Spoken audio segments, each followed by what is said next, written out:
você porque começou Bendita Hora, o melhor programa da tarde. Você sabe por que é o melhor programa? Sabe, porque aqui só vem os melhores. Não vem qualquer Zé Ruela nesse programa, vem só gente boa. Vem só gente boa. E ó, tem 2 critérios para participar do programa. Eles já sabem, você tem que saber. Primeiro, tem que ser inteligente, por isso você está. Segundo, tem que ser bonito. Olha aqui, ó. Que coisa, olha, só tem gente bonita aqui, ó. Só tem gente bonita aqui. Tarek, então, nem se fala. Não. Primeiro eu cumpri, o segundo Olha, eu quero apresentar para vocês, porque quem vai fazer o programa hoje com vocês é o seguinte, o Dr. Tarek Nassif. Obrigado, Dr. Tarek. Dr. Tarek, eu gosto de dizer, é uma referência na cirurgia plástica no Brasil. É verdade, um dos maiores cirurgiões plásticos que nós temos no Brasil aqui. Obrigado, doutor. Obrigado, eu que agradeço. Tarek, viu? Doutora Renata Castro. Obrigado, doutora Renata. Muito obrigado. Pediatra neonatologista. Obrigado, viu? Muito obrigado de estar aqui, viu? A doutora Cristina Esteves, psicóloga, né? Também psicopedagoga, terapeuta e hoje ela veio sozinha. Obrigado, viu, de estar aqui. Muito obrigado, viu? E a doutora Larissa Carlete. Carlete ou Carlete? Carlete. Carlete, né? Carlete, também Scarlett, né? Obrigado, viu? Olha, é pneumologista, alergista e imunologista. Olha aí, ó. E um abraço pro vô e pra avó dela lá em Cariacica, no Espírito Santo. Dona Helena e Henrique. o seu Henrique. Dona Helena e seu Henrique, um abraço. Sério, eles estão assistindo, né? Então, olha lá, todo dia. É isso mesmo. Gente, vamos lá. Você pode participar com a gente aqui com a sua opinião, com a sua pergunta e com a sua sugestão. Você aproveita, faz o seguinte, entra no youtube.com/TV Rede Vida, pode assistir e pode usar ali o chat para mandar a sua. Já tem gente falando aqui, ó. Já tem gente. E você vai participar aqui com a gente. Vamos lá começar o programa, então? Vamos ver. Saiba a importância do teste do pezinho para a saúde infantil. Isso é magnífico, né? A questão do teste do pezinho, dá para a gente perceber um monte de coisa, só com aquele exame. Dá. É uma triagem, né, que a gente faz ali neonatal, nos primeiros dias de vida, geralmente no 3º dia a gente colhe. E o importante é que a gente consegue identificar doenças que, se a gente souber antes e começar já a tratar, a gente previne sequelas. Ah, tá. Né? E um comprometimento que algumas dessas doenças Quais podem dar. doenças que, de repente, pode ser identificada? Olha, a gente consegue ver hipotireoidismo congênito, fibrose cística, anemia falciforme, fenilcetonúria, algumas doenças do metabolismo, então que o bebê não vai poder ter contato com alguns componentes até da própria dieta, né? Olha. E aí, a gente sabendo disso, a gente consegue já atuar. Então, ou evitando determinados alimentos ou substâncias, né? Ou já entrando com algum tratamento. A gente chama de teste de pezinho por quê? Porque tira uma gotinha de sangue do pezinho? Isso, é uma gotinha de sangue do calcanhar. Do calcanhar. Então, é por isso Não tem, que pode chama... ser de qualquer parte do corpo. Mas, Pode mas ser. Mas o pezinho é porque tá ali, não vai...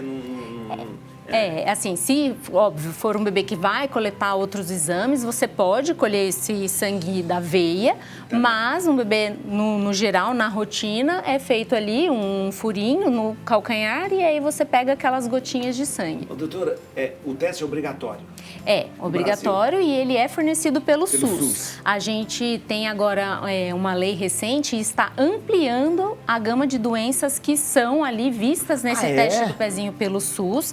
Hoje ainda não vê todas as doenças que a gente consegue ver também na rede privada, né? Então a gente tem testes bem ampliados, mas aí nos próximos anos vão sendo inseridas novas doenças e aí a ideia é fazer um teste ampliado para todos ao longo aí de alguns anos. Quando a criança nasce, logo que ela nasce, ela passa por esse teste. Tem outros testes também que são feitos? Tem alguns testes que são já de rotina para a gente avaliar o recém-nascido. Então, tem o teste do pezinho, tem um outro teste que chama teste do coraçãozinho, que a gente vê a saturação de oxigênio ali na mãozinha, no pezinho, para ver se tem uma diferença. Mas isso é normal? Nasceu, ele já faz? Já faz, isso. Tem o teste do olhinho. Do olho também? O teste da orelhinha, que a gente também avalia já como que tá essa audição desse neném. E já o teste audição dá pra ver? Dá pra ver. Tá brincando? A gente faz ali 2 testes que vê se tá tudo normal na condução do som, né? Mas esse teste é feito através de estímulo que faz? Isso, a fonoaudióloga que faz, né, no geral, e ela usa um aparelhinho para ver como que tá essa condução do som aí para esse bebê. Que interessante, gente. Então a gente consegue já identificar também, né, alguma alteração e aí já atuar mais rapidamente. Interessante. E tem o teste do olhinho, do coraçãozinho, então do olho é aqui, pezinho. mas o olho é qual que é? Você vê se ele tem um reflexo na retina. Na retina. Isso, e aí você consegue excluir algumas malformações. Mas esses testes são testes, eles são padrão, eles acontecem normalmente. Eles são feitos na maternidade, antes da alta desse neném. Isso, antes da alta do neném. Mas o que é coberto pelo SUS é o do pezinho. O do pezinho é um exame específico, né, de sangue. E esses outros são alguns testes que a gente faz. Mas são um exame, como de exame é só o do pezinho, então, que é feito. De exame de sangue é só esse do pezinho. Obrigatório é só esse? Todos são obrigatórios hoje. Todos são obrigatórios. Não, a gente estava conversando. Tanto na rede pública quanto na privada. Aquela senhora que veio... Aquela médica que veio falar sobre... Ela falou que eles estão pleiteando para que tenha também como que é? O raio-x... ultrassom como que é? Da coxa? Do quadril. Isso. A gente faz uma manobra, né? Que é uma manobra de Ortolani, que você vê... Ortolani, isso mesmo. Se ele estiver alterado, pode ter um risco de displasia. Displasia do quadril, isso.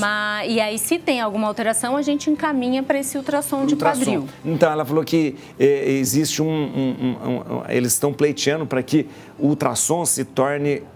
como o teste do pezinho, também financiado pelo SUS e aquela coisa toda, para todos terem esse ultrassom do quadril, né? Sim. Interessante. Porque o exame ele é mais subjetivo, né? Ele depende do médico que está fazendo, depende, então pode ser que não seja tão específico, fidedigno. Sei. Então, aí fazendo ultrassom, acho que você aumenta esse rastreamento. Entendi. Interessante. Antes da gente continuar, eu quero avisar uma coisa séria para você. Existem pessoas de má fé que estão fazendo recortes do programa Bendita a Hora e vendendo como se fosse conteúdo. Então, eu queria lembrar você que a Rede Vida de televisão não comercializa nenhum tipo de programa. Você tem acesso aos programas da Rede Vida através da televisão que você assiste ou então pelos canais do YouTube, o canal TV Rede Vida e o canal Bendita a Hora. Então, não caia nesta mentira, viu? Não existe ninguém aqui autorizado da Rede Vida para se vender ou se comercializar esse tipo de conteúdo, tá bom? Vê se pode, estão vendendo já. Nossa, aí. Olha, então nós estamos bem na fita. Então... Olha aí, ó. Gente, vocês estão tomando café? Todos sim. Isso mesmo.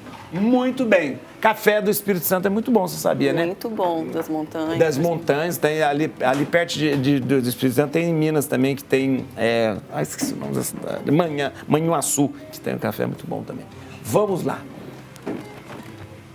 Asma, doença não é sazonal e pode ser grave. A famosa bronquite. Então, explica pra gente o que é asma. Então, pessoal, asma é uma doença inflamatória das vias aéreas inferiores, ou seja, dos brônquios. Né? É bronquite? É a bronquite. Por que a gente fala asma, então? Porque o nome da doença é asma. E as pessoas têm medo, às vezes, de falar asma, né? Falar aquela bronquitezinha, né? Aquele chiado que eu tenho. As pessoas costumam tratar só as crises, né? Só com medicamentos que aliviam imediatamente, vão no pronto-socorro, tomam a medicação, inalação, e não tratam a doença. Mas a asma é uma doença que você tem crônica? Crônica. E ela tem momentos de piora e momentos que estão uma inflamação menos ruim. Mas essa pessoa desenvolveu isso por conta de quê? Componentes normalmente genéticos. Tá normalmente a família é mais alérgica, a gente chama de atópicos. A família às vezes tem alergias de pele também, rinite, que é outra doença inflamatória crônica das vias aéreas superiores e as pessoas costumam ter e pode aparecer em qualquer idade. E a asma, o sintoma dela é uma inflamação dos brônquios. Isso. E qual que é o sintoma? Falta de ar? Falta de ar, chiado, cansaço, crise de tosse. Crise de tosse? Pode Tem ser. pessoas que falam, porque eu tenho uma tosse alérgica. Tosse, não é asma. Asma, tosse variante da asma.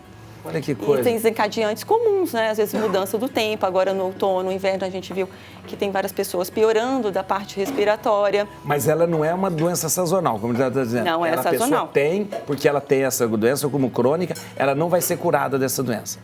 Cura é uma palavra forte, forte. em asma, milagres acontecem, mas, né? Existem momentos ou tempos de remissão, que a doença fica calma, entre aspas. Mas aí vem um quadro viral, ou uma poeira, um mofo, vai numa casa de praia, né? Tem alguma exposição, um quadro de gripe agora, e a doença fica mais exacerbada, com Olha aí. sintomas mais evidentes. Por isso que é bom tratar continuamente. Continuamente. Qual que é o tratamento? Porque a gente vê a questão da bombinha. Tem gente que fala que a bombinha é bom, tem gente que fala que a bombinha também não é bom. Como que qual que é o tratamento? Claro que primeiro tem que ir no médico, né? Exato. O tratamento consiste em desinflamar as vias aéreas, né? Usar medicamentos controladores que desinflamam. Normalmente são inalatórios que têm broncodilatador e corticoide inalado e outros medicamentos que podem ser associados também. Mas o que falam que é ruim, geralmente, é o broncodilatador de curta duração. Ah, é aquele... Salbutamol, fenoterol. Berotec, é isso? Berotec, aerolinha, aerodine, aerogold. É aquele que dá pra bater o coração. Fica... que as pessoas ficam, às vezes, no bolso toda hora usando. Não, isso não é bom. Não é bom. Isso já se sabe que tem riscos envolvidos, né? As pessoas que usam só o resgate podem ter uma crise grave, potencialmente fatal. Hoje tem um comprimidinho, né, que você assim, respiram, né, aquele negócio. Tem inalatórios que vêm em cápsula para ser inalada, tem medicamentos inalatórios que vêm já prontos também, no dispositivo pronto, que usa, vem, abre, coloca na boca, puxa. Uau. Ou vem spray também. Vem spray tem também. criancinhas que usam com espaçador e máscara, né? Idosos. Sim. Depende, cada um. Vale uma avaliação para entender qual é, né, o paciente se adapta melhor, qual ele tem melhor controle. E hoje existem também medicamentos que chamam anticorpos monoclonais, imunobiológicos, para quem tem asma grave. Ah, tá interessante. E isso é muito importante, está disponível no SUS também. Interessante, olha, isso é interessante. E aí a pessoa toma ou mensalmente, ou a cada 15 dias, para controlar a asma. Olha, vou dar uma curiosidade. A palavra asma vem do grego asma, que significa respiração. Respiração. E ela tá ligada. A asma é um conceito religioso, na verdade. A asma é um conceito religioso porque a respiração que nós fazemos é como Deus colocando dentro da gente a vida, o seu espírito, né? Tanto é que o espírito em grego é pneuma, porque é ar, sopro. Pneuma porque o espírito e sopro é o mesmo raiz do sopro. Então, uma pessoa entusiasmada é uma pessoa que está cheia do Espírito Santo de Deus. Amém. Entusiasmada, asmada, atmos. Interessante, entusiasmada. Interessante, né? Interessante. Vamos ver agora como aceitar e lidar com a finitude da vida. Muito bem. É um assunto meio complicado, né? Como aceitar, né? Aceitar é difícil, mas nós deveríamos lembrar que nós estamos a caminho da finitude a partir do momento que você nasce. Que nasce, A partir do momento que você é nasce. verdade. Nós evitamos muito de falar sobre a finitude. Hoje até que se fala mais, mas antigamente não se falava mais. falava Então, vamos de falar morte. sobre morte? A Deus me Não, livre, não, não vamos falar é desse verdade. assunto, porque atrai. Vai atrair, né? Falando ou não. Mas quanto mais você se preparar para essa questão da finitude, vai ficar melhor. Se você tiver a ideia e pensar que a morte é sua amiga, porque é inevitável, não tem como fugir, então vai ficar um pouco mais fácil conviver quando chegar. São Francisco chamava a morte de irmã. Isso. Minha irmã morte. Minha irmã né? morte. Não é fácil aceitar, porque cada um também vai aceitar de um jeito, né? Mas a gente tem que perceber que isso é uma questão existencial e que é inerente. Então, todos vamos morrer, querendo ou não. É a única certeza. a única certeza Posso até cuidar de melhorar a face, mas vou morrer. Vou morrer. E a questão da espiritualidade pode ajudar Ajuda muito, muito, né? Porque se você pensar que morre e não tem nada, o vazio é muito grande. Se você pensar e acreditar que pode existir algo para além do que se vive aqui. E existem formas de você lidar com a finitude, né? Buscar apoio, ter com quem conversar, ter a tal da rede de apoio, que é muito falada, mas não é tão simples de ter, porque nós somos, embora nós sejamos pessoas de convivência, na finitude nós somos muito sozinhos. Sozinhos, muito sozinhos. É solitário, é verdade. E há necessidade de você enfrentar a questão do luto, sabendo que o luto é muito diferente, né? Do que é para mim, do que é para você. A aceitação é a solução. Se nós pudermos viver pensando assim, o futuro é importante, nós temos que lidar com ele, mas o depois não existe, pode ser que eu não tenha depois. Então, isso é interessante também. Eu acho interessante, a questão da espiritualidade é importante, seja qual espiritualidade. Isso, exatamente. Seja qual a sua espiritualidade, aqui vai lhe dar conforto, né, nesse momento, mas a questão também de que, embora a gente tenha que aceitar, a gente não precisa ficar pensando na morte também, né? Eu acho que precisa você viver. Né? A pessoa que de repente se passa o tempo todo pensando na morte ou medo da morte, vira algo doentio e você não consegue viver bem. Qualidade, é isso aí. Justamente, Não né? pensar, mas saber falar sobre isso. Falar Até, sobre inclusive, para que você tenha diretivas antecipadas do que você quer que seja feito com você. É fúnebre pensar nisso. Não, eu acho que é interessante eu falar. Eu acho que quando você tem uma naturalidade para falar da morte, porque a morte foi distanciando muito da nosso dia a dia, porque a gente deixou de morrer em casa, a gente deixou de ser velado em casa. Né? Então, você não leva a criança para ver um velório. Isso é um absurdo. Né? A morte começou a se tornar um tabu, na verdade. Né? Quando você se morria em casa, colocava na mesa o caixão e todo mundo olhava e falava, aqui, olha aqui, ó. Mas isso tem mudado. Então, a gente tem falado mais com crianças, com adolescentes sobre isso. E muita gente prefere, hoje pode, se possível, morrer em casa. Pode, Você né? pode ter essa escolha, que seria o melhor, né? Isso é muito bom, isso é muito bom, isso é muito bom. Olha, eu ia falar um negócio desse negócio tem a aposta isso é uma questão filosófica. Para viver bem, faça a aposta de Pascal. O filósofo Pascal, aposta de Pascal. O filósofo Pascal falou, se existe Deus e tudo isso existe aí, olha, eu vou viver da melhor forma possível. Se ele existe, que bom, ele vai me acolher e eu vou viver. Se não existe, pelo menos eu vou viver bem. Se você lembrar da impermanência, você vai viver melhor. Vai viver bem melhor. Ó, tem que falar umas coisas aqui, ó. Maria Salomé falou assim, Padre Juarez e todas da mesa, Padre Juarez cercado de mulheres bonitas e esse programa devia ser de umas 2 horas. Tudo que bom dura pouco. Ô, Maria Salomé, tem o Dr. Tari aqui que é maravilhoso também. Tem que falar dele. Pode falar, Maria Salomé, do Dr. Tari aqui, ó. E outra aqui, ó. Aqui, ó. Minha médica linda, doutora Larissa, a única que descobriu tudo que eu tinha.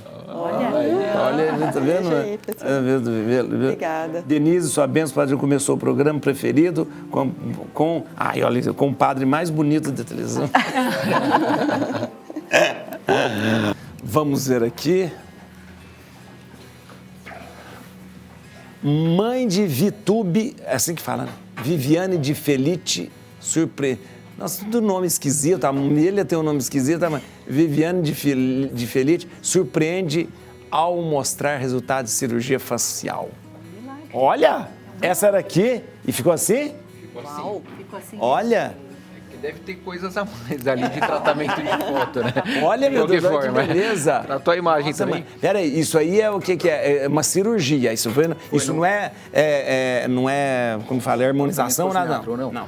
Ela fez 2 cirurgias, que foi a de pálpebra de blefaroplastia e de ritidoplastia, que é o lifting facial, que é trazer todo esse terço médio inferior da face pra cá. Cima. Aí fica aquele quartinho pré-capilar que vem atrás da orelha, faz todo um descolamento para puxar toda essa flacidez, né? Ah, isso quarta aqui atrás, da orelha? Desde aqui da frente, vem beirando a costeleta, a região descolada da orelha e passa para a região posterior e descola toda essa parte da bochecha e do pescoço, descola a pele assim, né? Para poder fazer essa tração. E aí dá uma puxada e costura aqui atrás. E na frente também, na frente e atrás. Na frente não dá para aparecer uma linhazinha, não? Fica um risquinho na frente. É porque a gente não consegue tratar essa parte anterior da bochecha. Ah, não dá só para ser atrás, não. Então tem que ser, geralmente, pré-auricular e retroauricular, né? Mas a mulher usa cabelo assim também, mais coisas? Geralmente o cabelo cobre. O cabelo cobre no... Tanto no homem também, mas a cicatriz fica fininha, fica bem discreta. Olha que demais. E dá um resultado muito bom. É que essa foto também, quando ela foi tirada, ela tá com um rostinho para baixo, aí o rosto já pesa. E depois ela tá com... Ô, doutor, isso melhora o pescoço também? Melhora. Se você fizer você puxa o pescoço também. A finalidade é tratar tanto o terço médio quanto o inferior e a região cervical também. Olha que beleza. Muitas vezes a gente associa com a lipoaspiração, porque tem pacientes que só tem flacidez, no caso dela, que era mais pele, né? Mas tem paciente que tem muita gordurinha aqui na região de mento, da papada, aí é realizada uma lipoaspiração de toda essa região cervical.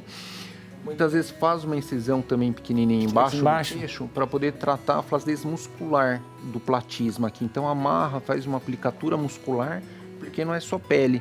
O músculo ele cede também. E no deep plane, que ela fez a cirurgia que a gente chama de deep plane, que é profundo, não trata só pele e gordura, trata também músculo e muitas vezes dá para tratar até as glândulas salivares, quando são grandes, caídas, porque cai todo o assoalho. A glândula salivar está aqui embaixo? Tem e elas também caem? Elas hipertrofiam, às vezes elas ficam grandes. Putz, pelo amor de Deus, ainda tem isso, a gente já... Nossa senhora, não sabia. Então aí faz um tratamento um pouquinho mais complexo, né? Um pouquinho maior, não é só pele e gordura propriamente dito, é um tratamento da parte da musculatura, glandular. Que beleza, doutor. Mas dão resultados ótimos, assim. E a blefaroplastia é aqui em cima do... não queima, não podemos falar. Para a próxima. Se eu quero saber, que eu estou interessado, se é por dentro, por fora, como que corta, tudo direitinho. Eu explico direitinho depois. É que ela, essa é interessante. Ela já fez as duas. Ela fez tanto o lifting facial quanto a blefaroplastia. Dá para fazer junto? A gente costuma fazer. Normalmente é só no hospital que faz isso, né? A pálpebra superior, como é menos complexa e mais rápida, dá para fazer só com anestesia local na clínica. Mas ritidoplastia, a gente já prefere fazer com anestesia geral, já umas 3 horinhas de cirurgia. A gente sempre dá preferência de fazer em ambiente hospitalar, pela segurança, doutor, anestesiada. Porque é dos dois lados, né? Puxa, dos dois lados. Vez... Tentar deixar igual. Então, porque deixa dos... Mas assim, é questão de dor, essas coisas, porque descola tudo. Será que... Mas é bem tolerável. Não é? Fica só mais inchadinha, né? Nos primeiros aí 10, 20 dias, fica roxo. Depende do tanto que sai de pele, da extensão da lipo que a gente faz. Fica roxinho, aí fica com uma faixinha na cabeça para segurar tem uma faixa do edema da região cervical. A gente indica a drenagem linfática também, mas a recuperação em torno de uns 15 dias está relativamente... Gente, quer fazer é o Dr. Tarek. Quanto tempo quanto tempo dura cirurgia? A cirurgia dura... A cirurgia dura umas 3 horas, mais ou menos. Quando é associado à blefaroplastia, já passa por umas 4 horas. Mas fazer isso só dura 3 horas. 3 horas. E o Dr. Tarek é o melhor para fazer, viu? Eu sempre falo assim, um dia eu vou fazer essas coisas. Não vou dizer para ninguém, mas haverá sinais. Você vai chegar com o resultado. Eu só vou chegar com o resultado. Um dia eu só vou falar assim, Tarek. Deixa eu ver. Prematuridade extrema. Especialista explica os riscos. Prematuridade extrema é considerado de quanto tempo? São bebês que nascem ali antes de 28 semanas de idade gestacional. Antes de 28 semanas? De 28 semanas para baixo. Quantos? Porque mês dá quanto? Assim, menos de 7 meses. Menos de 7 6 meses, 7 meses. Então, esses bebês, eles ainda estão em formação. Então, eles não terminaram, apesar de já ter um corpinho ali formado, os órgãos, eles ainda não terminaram o amadurecimento, né? Então, eles nascem com esse organismo ainda em formação. E aí a gente tem algumas áreas onde eles têm mais dificuldade, principalmente na parte respiratória, porque o pulmão ainda é muito primitivo.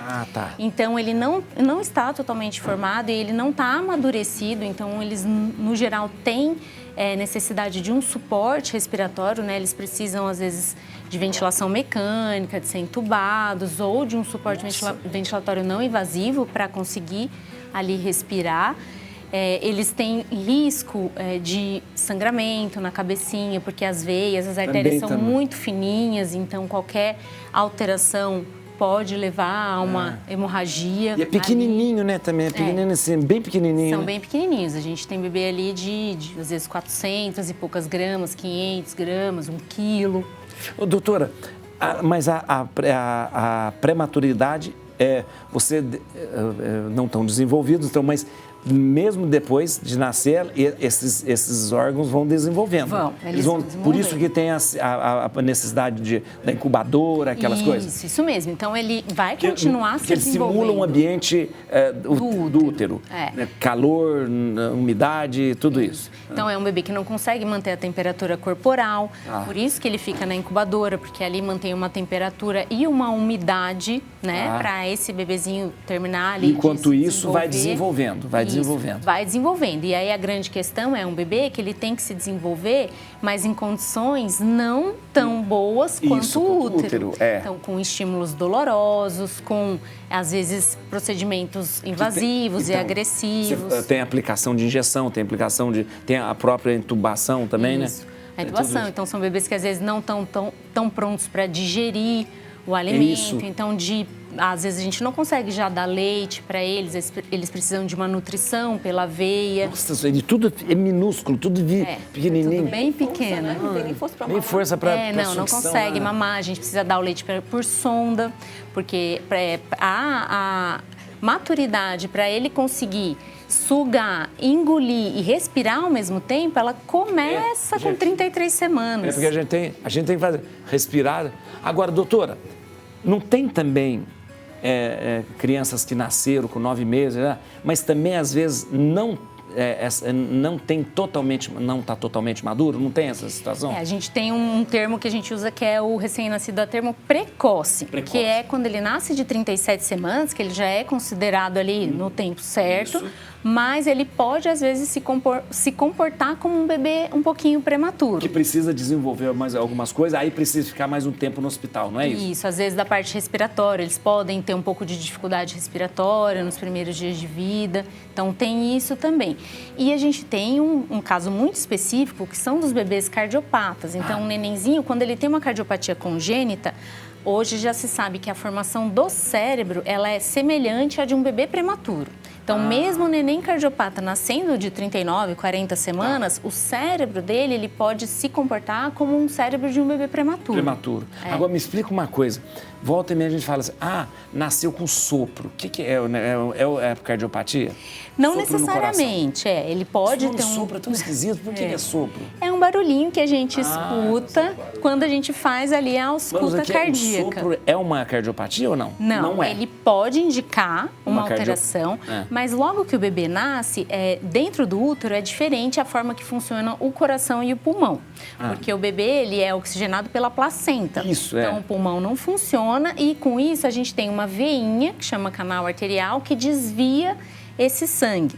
E aí, quando o neném nasce, esse canal geralmente fecha logo depois do nascimento. Mas, em alguns casos, esse canal pode até demorar 7 dias para fechar. Fica aberto. Ele pode dar um sopro. Então, a gente precisa... Mas todo sopro de recém-nascido precisa ser avaliado e ser realizado um ecocardiograma. Essa coisa do sopro é mais comum nas crianças do que a gente pensa, então, de repente. Pode ser. Você vai lá, tá com sopro, no coisa. Não significa que seja uma doença. Você pode apontar para alguma coisa. Isso, mas a gente sempre precisa investigar. Se o nenenzinho tem sopro, sempre precisa ser investigado.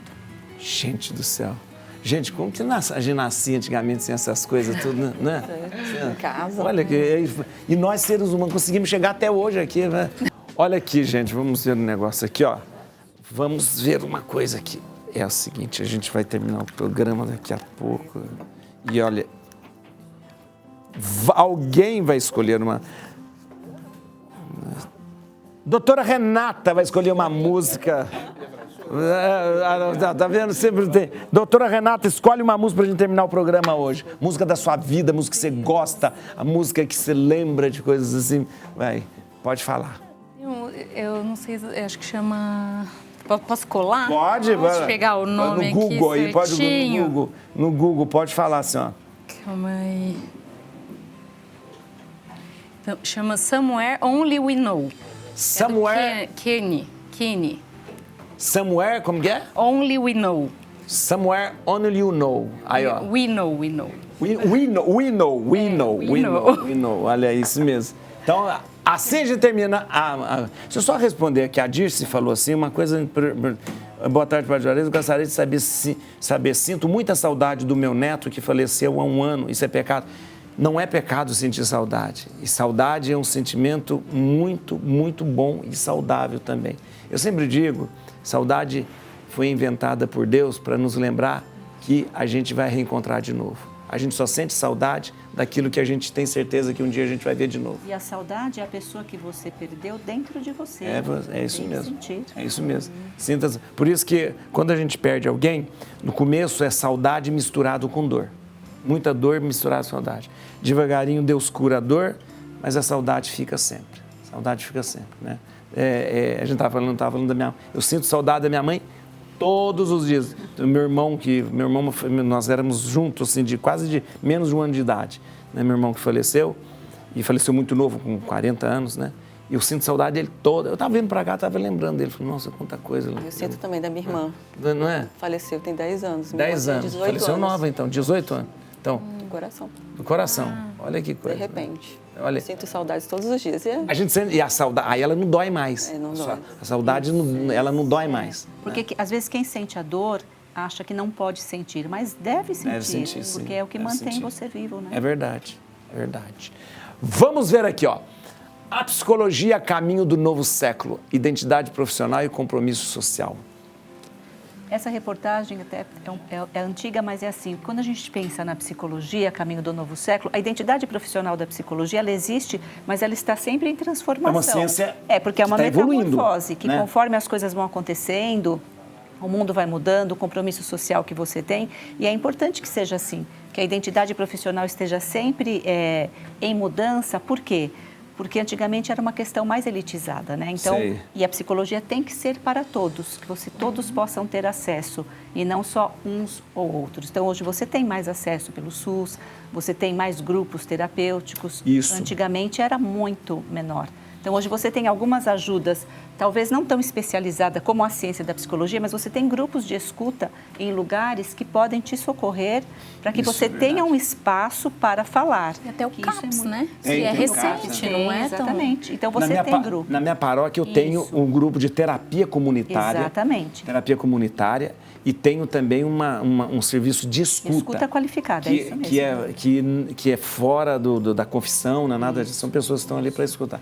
Mas isso é importante falar, porque as pessoas não sabem. E é importante também a gente falar, a pessoa precisa saber que existe o psicólogo que está ali para ajudar e que o psicólogo é uma ciência muito séria. Exatamente. Diferente vamos ter energia positiva e não sei o quê, é aquela coisa de coach. É diferente disso. Muito diferente. É diferente. O profissional da escuta, que pode ser o psicólogo ou outros terapeutas, quando ele tem isso realmente como técnica, ele vai te ajudar muito. Então, não é a questão da autoajuda, não é a questão vamos falar só o positivo, não. Mas é um espaço seguro que você pode ser ouvido e reconstruir um pouco a sua caminhada. Então, você precisa ser escutado. Então, as pessoas devem saber que é preciso procurar. E se você então não tem dinheiro para pagar, existem muitos lugares que são gratuitos. O que precisa é procurar. E interessante que eu estava lendo, a terapia comunitária foi inventada no Brasil. Sim. Foi inventada um grupo de estudos do Nordeste, né, que começou como um trabalho de universidade e hoje ela é aplicada no mundo todo. É porque quando você fala em grupo, é curativo. Uma história, ela acaba curando a outra. É igual, por exemplo, o grupo que mais funciona, que eu conheço, são dos Alcoólicos Anônimos. Os Alcoólicos Anônimos, é verdade. Então, aquilo realmente recupera demais, e é um grupo terapêutico. Porque você não carrega sozinho um peso, né? Você fala, não, o outro também sente isso que eu sinto. E porque às vezes a sua dor... E porque às vezes você acha que a sua dor é uma bobagem, mas todo mundo tem, às vezes, a mesma dor. E é preciso falar, porque as dores contidas, elas levam para o adoecimento. Muito bom. Vamos ver assim, olha. Agora nós vamos falar. Blefaroplastia é a melhor opção para rejuvenescer a área dos olhos. Olha aqui, isso aqui é uma blefaroplastia. Olha que beleza. Nossa, foi muito bom. Se não foi o Photoshop, isso aqui dá uma beleza. Nossa, também parece. Alô, doutor. Marquinha, geralmente é uma margareta. Ô, doutor, blefaroplastia é essa coisa tanto de baixo quanto de cima? Isso, tanto de baixo quanto de cima. Hoje em dia é uma das cirurgias que a gente mais faz para pacientes acima de 50 anos. Então, a partir do momento que vai envelhecendo, vai caindo todo o terço superior da face, a sobrancelha cai, então vai tudo caindo mesmo, fica com muito excesso de pele, dá diminuição muitas vezes do campo visual, então não é só chega a diminuir mesmo, né? Às vezes tem uma queixa funcional que acaba atrapalhando mesmo nas atividades diárias. Aí a gente indica, tira um fuso de pele. Hoje em dia, com os adventos de tratamentos mais modernos, que tem hoje como bioestimuladores de colágeno, ultrassom microfocado, radiesse, Sculptra, a gente vai postergando um pouquinho mais a cirurgia, mas chega uma hora que é inevitável. Aí é feita essa cirurgia que a gente faz uma incisão, tira um fusinho de pele, fica bem perceptível a cicatriz. Tanto na de cima, já trata a bolsinha, muitas vezes tem paciente que não tem só esse excesso de pele. Aqui fica inchadinho, tem acúmulo de gordura. Eu tenho uma bolsa, eu tenho uma inferior, né? Tem uma Louis Vuitton aqui. E aqui, né, a gente tem uma bolsa. E aí já trata e tira todo esse excesso de pele. Essa cirurgia de pálpebra, inclusive, ela é feita pelo SUS também. A maioria dos convênios também aceita, principalmente a de cima. Olha que beleza. Não entra como estética, mas a superior, por redução do campo visual, já entra também. A cicatriz é feita, a cicatriz fica aqui em cima. Isso, fica bem no sulco palpebral. Porque se você fecha o olho, não, se você abre o olho não dá pra ver. Não dá pra ver. Na hora que você abre, ela fica escondidinha. Na hora que você fecha, fica uma cicatriz que assim, cirurgião parece até uma dobrinha mesmo. Mas o leigo não consegue nem ver. Agora, embaixo, como a cicatriz é também embaixo? Ela é justa ciliar, vem bem embaixo dos cílios aqui. Não dá pra fazer por dentro não, doutor?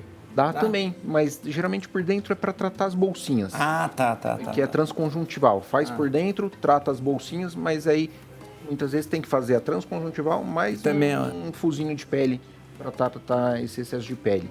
É uma cirurgia simples, doutor? É em torno de 1 hora de duração, geralmente. Dá para fazer com uma sedação mais anestesia local. Vai nem embora precisa geral. No mesmo dia, não. E o pós-operatório é tranquilo também? Tranquilo, fica inchadinho, tem que colocar gelo. Geralmente a gente já libera uns 3 dias para voltar a trabalhar, é rápido.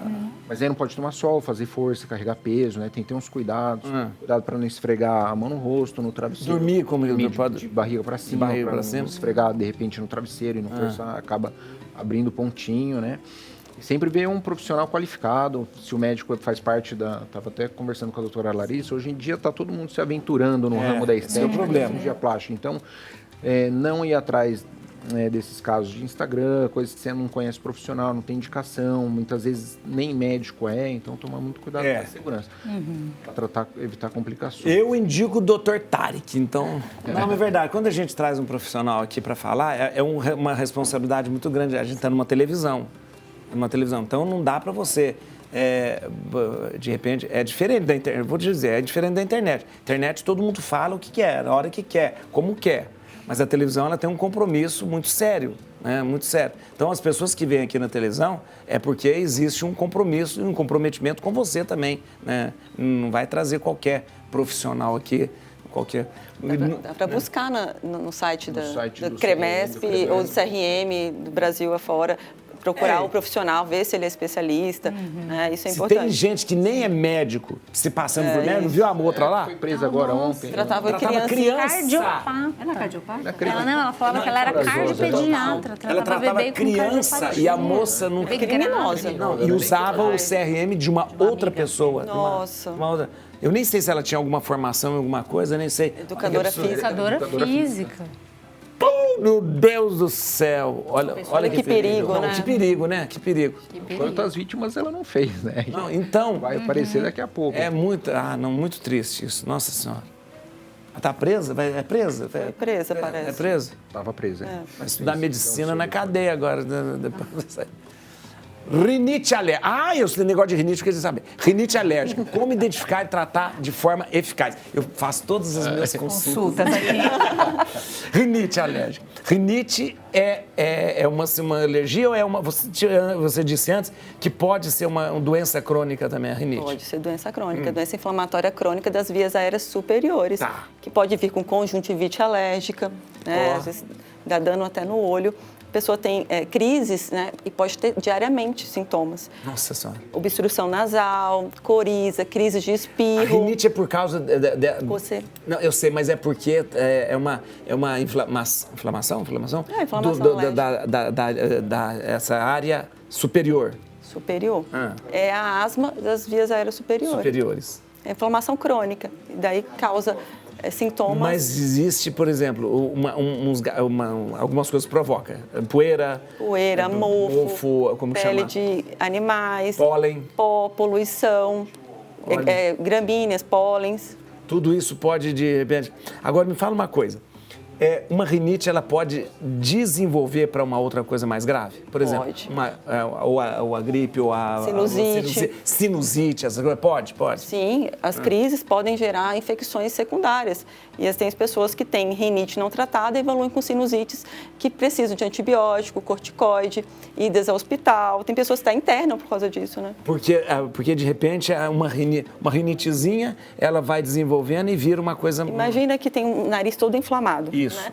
Vem um vírus, uma poeira e desencadeia uma grande inflamação que gera líquido, infecção, né? A pessoa coça muito, né? Carrega um monte de bactéria, vírus e gera uma outra infecção. Pode até evoluir com crise de asma. Pneumonia. Sabe, a gente está vendo agora o pessoal com gripe, né? Eu desenvolvi um negócio por conta própria. Se estiver errado, não fala. Sempre que eu viajar, não sei o que, ficava doente. Sabe o que eu comecei a fazer? Descobri aquele negócio que chama loratadina. Trem bom aquilo. É um antialérgico. Tomo uma loratadina antes de viajar e depois uma hora que eu chego. Pronto, para não ter rinite, para não ter nada.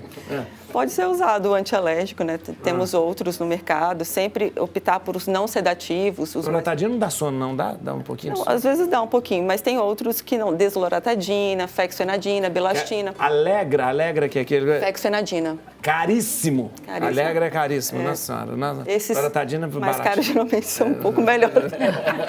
Vai explicar, porque é mais caro. Mas tem genérico. Faz sentido. Mas o ideal, a gente pode usar também os corticoides intranasais, que são os sprays que tem disponível no SUS, tem disponível nas farmácias populares, tem que acompanhar com um alergista, um otorrino, né, o seu médico de confiança e pegar uma receita e daí usa diariamente ou por ciclos. Mas o antialérgico pode usar sempre que quiser? Pode, mas o ideal é tratar a doença de base, pensar em fazer uma imunoterapia para ácaro, que são as vacinas de alergia. De vez em quando eu começo a ter uma coceira de coisa, aí eu tomo também um loratadina, fico uma semana sem... Você está rindo? É minha coceira. Mas do nada me dá um coço. Será que essas coisas também... Alergias, né? Vai no médico. Pega no telefone, alergia pode ter vários encadeantes. Eu desenvolvi uma alergia, sabe o quê? A meia de poliéster. Não posso nem ver poliamida, coisa. Eu tenho que usar a meia de algodão agora. Meu pé coçava, porque eu fico muito tempo de meia. Aí meu pé coçava, eu falei, meu Deus, o que é? Aí um dia eu calcei uma meia que era de algodão, não coçou. Pronto. Aí eu joguei tudo fora, minha meia de poliéster. Poliéster, não posso nem pensar em poliéster. Olha que chique, poliéster muito fino. Mas a gente desenvolve uma alergia. Pode, ao longo da vida a gente pode desenvolver. Infelizmente, a gente vai criando alergias pelo contato, né? Pela exposição. As coisas e vai criando alergia. Ninguém nasce com alergia. É verdade. Mas temos uma genética propícia, normalmente, para desencadear e ter exposição e se sensibilizar. Mas a rinite, ela precisa ser tratada, então, continuamente. E também preventivamente. É crônica? Crônica, geralmente tem intermitente, né? Que tem pessoas que gente que sofre demais com rinite, assim. As crianças deixam de estudar, se desconcentrar, dormem mal. Né? O impacto sobre a qualidade de vida é importante. Nossa, mãe, vamos ver aqui, gente. CCJ do Senado aprova PEC com o fim da reeleição a partir de 2028. Agora, para vocês falarem. Foi agora? Agora. Ah, parabéns. Eles têm. Nós já tivemos. Com o fim da. A CCJ aprova. É uma PEC, ainda vai a votação. Mas nós já tivemos antigamente na legislação que não podia se reeleger. Ficava 6 anos, o presidente do Estado ficava 6 anos. Aí o Fernando Henrique, no tempo do Fernando Henrique, voltou a questão da reeleição e agora eles estão voltando de novo. Ou seja, agora é muita falta do que fazer. Poder reeleger. Então, olha, agora eu quero saber a opinião de vocês. Vocês nada de rinite, nada de... Reeleição? Mas quando é bom... Menos o que é ruim não se perpetua. Isso é verdade. Tem esse lado positivo, pelo menos, né? Essa coisa da reeleição é sempre assim, quem está no poder tem toda a máquina administrativa ali. Então você vai... raramente uma pessoa não se reelege, porque ela usa todos, né? Do Estado, Tudo do Estado para que ela possa se reeleger. Então, que seja, né? Agora, a reeleição devia ser proibida, como nos Estados Unidos. Sim. A pessoa nunca mais se candidatar. Porque não adianta nada ficar depois poder, e fica aquela coisa assim. Então deveria, lá nos Estados Unidos é o seguinte, Barack Obama ficou 2 vezes, não vai mais.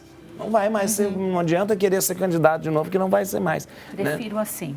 Então, agora eu não sei como é que vai ser essa coisa. São 5 anos isso é para prefeitos e também todos os cargos majoritários, né? Prefeito, governador e... Devia ter uma avaliação psicológica, psiquiátrica também, antes, né? Aí vai ser difícil. Aí ninguém passa. O filtro vai segurar muita gente. O Trump quer mudar para que ele possa se reeleger.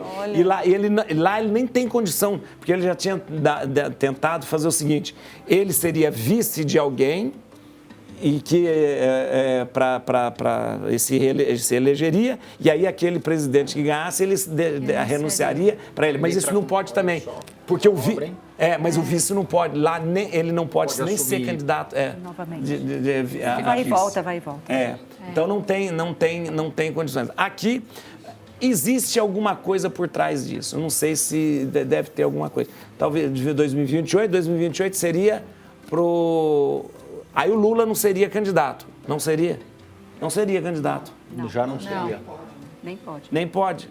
Não. O Lula pode ser candidato de novo. Pode. Aqui no Brasil pode ser candidato quantas vezes. Não pode quantas vezes quiser. Então... A terceira seguida não pode. 2020, férias, depois volta. Quanto que vai ser a eleição? 2026, né? Que vai ser a eleição, né? Não, então ele na verdade, foi um voo de férias. Muito bem. Acabou. Vocês são muito em cima do muro, gente, sinceramente. Olha, eu perguntei e ninguém quis falar nada, tá vendo? Olha, ai. Vamos lá. Acabou o programa ainda, mas tem a música, vamos ver. Essa mesmo. Essa aí? Ai, é bonita. Você tinha pensado em alguma? Eu sempre tenho já uma. Ele deu a dica que a gente chegou. Ele já falou a nota. Sofri na minha vez, viu? Doutora Renata Castro, muito obrigado. Obrigada pelo convite, foi um prazer. Eu quero que você acesse o site, é o seguinte, pediatrarenatacastro.com.br, viu, gente? E também no Instagram é @doutora Renata GN Castro. Isso mesmo. Doutora Renata GN Castro. Aí, obrigado, viu? Obrigada. Doutora Cristina, muito obrigado. Olha que beleza aqui, ó. Você vai seguir a doutora Cristina no Instagram, @mcrisesteves. mcrisesteves. Isso mesmo. Se o Antônio estivesse aqui, ele ia falar. Muito, ele ia falar aqui, não ia ficar em cima do muro, como vocês ficaram. Um abraço pro Antônio, marido dela. Um abraço pro Antônio. Estamos esperando aqui para ver o livro sobre a encíclica Laudato Si. Ali, ó. Doutora Larissa Calcarletti. Olha, obrigado, viu? Obrigado, muito obrigado. Olha aqui, ó, acesse o site, ó, pneumoimuno.com.br. E também no Instagram, @larissacal.pneumoimuno. Obrigado, viu, doutor? Muito obrigado. Obrigada, gente. Dr. Tarek Nassif, olha aqui, ó, Dr. Tarek, é no Instagram, @Dr. Tarek Nassif, olha aí, Dr. Tarek Nassif. Clínica do Dr. Tarek fica na Vergueiro ali, na Vergueiro. Quem passar pela Vergueiro vai ver enorme o nome dele, assim, Tarek Nassif. Obrigado. Mais uma vez, é um prazer. Muito obrigado, viu? Muito obrigado. Obrigado vocês, acabou o programa, aumenta o som.